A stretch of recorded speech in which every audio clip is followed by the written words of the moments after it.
आज़ादी का अमृत तो आपने बहुत पी लिया, अब बारी है सत्य का जहर पीने की। आज के दिन लोग आज़ादी का 75वां महोत्सव बना रहे हैं, किंतु क्या हमारे लोग आज भी आज़ाद हैं, या फिर ये लोग वही लोग हैं जिन्होंने अंग्रेजों की गुलामी की, फिर कांग्रेस की गुलामी की और आज बीजेपी की गुलामी में लगे हुए हैं।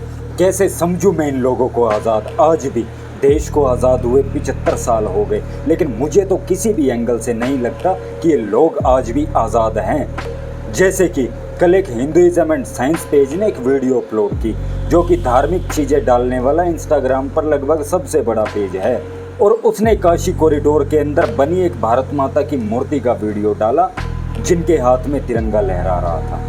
पता नहीं ये इतने देश से प्रेम करने वाले लोग जब कहाँ थे, जब काशी के अंदर कई सौ साल पुराना भारत माता का मंदिर तोड़ा जा रहा था।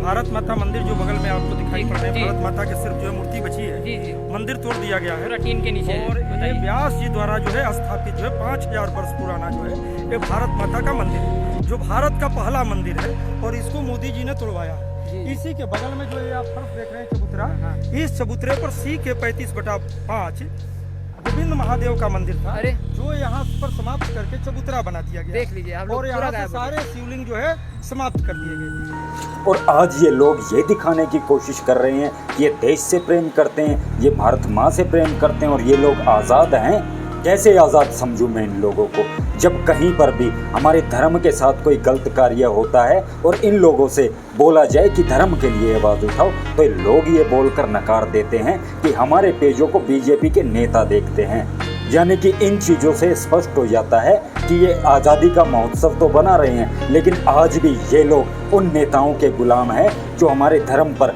लगातार प्रहार कर रहे हैं।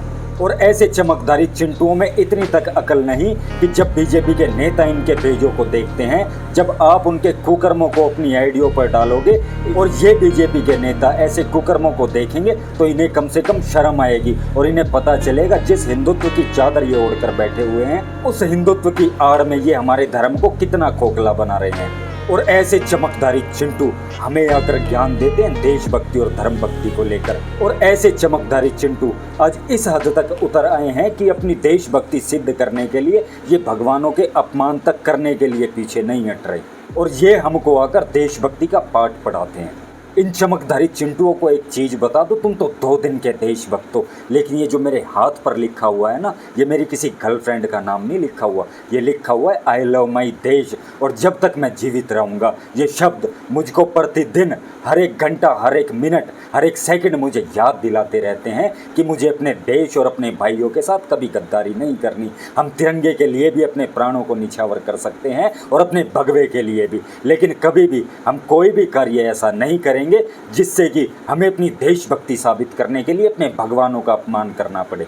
और जिन नेताओं की दलाली में आकर ये ऐसी हरकतें करते हैं, उन नेताओं ने तो सदैव तिरंगे की शान को नीचा ही किया है, किंतु हमारे देश के जवान, हमारे देश के शूरवीर जो अपने बलिदानों से इस तिरंगे का स्वाभिमान बढ़ाते हैं, वो भी जब युद्ध भूमि में उतरते हैं तो ज्वाला माता की जय, कालिका माई की जय, बजरंग बली की जय, राजा रामचंद्र की जय का नारा लगाकर जब युद्ध भूमि में उतरते हैं।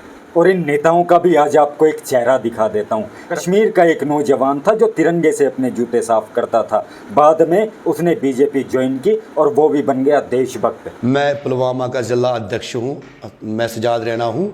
तो ये जो कल वीडियो जो वायरल हुआ, ये आज से 6 साल पुराना वीडियो है, और जो उस वक्त जो मेरी सोच थी, जो हालात थे उस वक्त, जो मेरी सोच थी वो बहुत अलग सोच थी। बट जब मैंने बीजेपी ज्वाइन की तो मेरी सोच चेंज हो गई है और मुझे अपने देश के प्रति प्यार हो गया। यानी कि ये एक तिरंगे से जूते साफ करने वाले व्यक्ति को पुलवामा जैसे डिस्ट्रिक्ट का बीजेपी का प्रेसिडेंट बना देते हैं। यानी कि बिट्टा कराटे, यासीन मलिक और जितने भी आतंकवादी हैं, अगर ये बीजेपी ज्वाइन कर लें तो कल को ये भी देशभक्त बन जाएंगे और ये कैमरे पर आकर बोल दें कि हमारे अंदर तो देशभक्ति जाग गई है बीजेपी ज्वाइन करने के बाद। हम तो तिरंगे का इतना सम्मान करते हैं कि तिरंगे से जूते साफ करने वाले व्यक्ति को पूरी जिंदगी जेल से बाहर ना आने दें। लेकिन इन्हीं नेताओं ने उस व्यक्ति को पुलवामा जैसे डिस्ट्रिक्ट का प्रेसिडेंट बना दिया था। तुम्हें याद ही होगा कि पुलवामा में क्या हरकत हुई थी हमारे जवानों के साथ। तो ऐसे 2 दिन के दिखावे वाले देशभक्त और खुद को आज़ाद समझने वाले लोगों से सावधान रहें,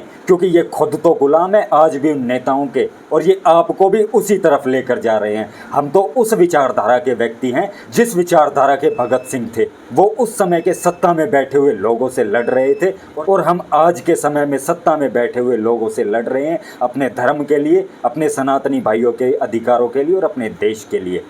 और अच्छी बात है कि आज़ादी का महोत्सव बनाओ, लेकिन वो आज़ादी अपने दिलों में भी लेके आओ, जो कि हमको भी पता चले कि 75 साल हो गए देश को आज़ाद हुए, लेकिन आप आज भी गुलाम हैं इन नेताओं के। उस गुलामी से बाहर निकलें और अपने देश और धर्म का सम्मान बढ़ाएं। जय श्री राम, हर हर महादेव।